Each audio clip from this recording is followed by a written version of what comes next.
Okay, so just to give you a little visual, the difference between a traditional mortgage and a reverse mortgage. If a borrower has a $400,000 house, they have a traditional mortgage, they start paying on it.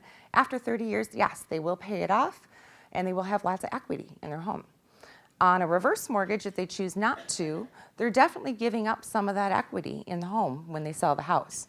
But the goal is that they have some retained.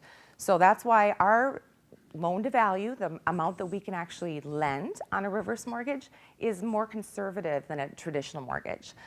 We can only borrow roughly 50%. So we can go a little higher. It's based on life expectancy.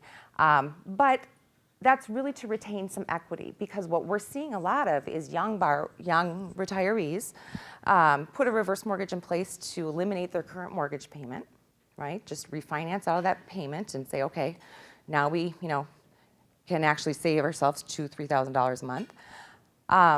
But then 5 years later, they go, you know what, we want to move.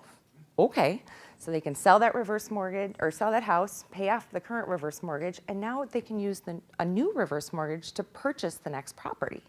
So we can actually fund new purchases.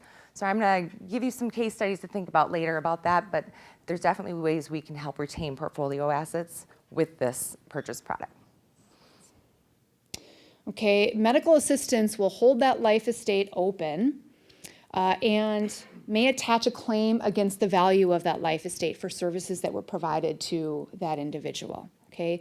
But if there's no medical assistance, then the life estate interest essentially vanishes and the title ends up transferring right over to the children. So let's look at what the advantages of this type of transfer are, okay? It's simple. People are very familiar with it. They know what deeds are. They've used them before in most cases. They're simple to fill out. It's 2 pages, right? It's easy to transfer your interest. You sign on page 2 in front of a notary, and that's it. So they understand in most cases what it is that they're doing. The consequences, however, that's a different story. What I find often is that the concept of it being irrevocable sometimes doesn't sink in. So we really need to make sure that clients understand that they can't necessarily take this back. When they use fee simple transfers and they deed property to the next generation in this fashion, the only real way to undo it for mom or dad to get that property back is for everybody they deeded the property to and their spouses to sign off to transfer it back to mom or dad.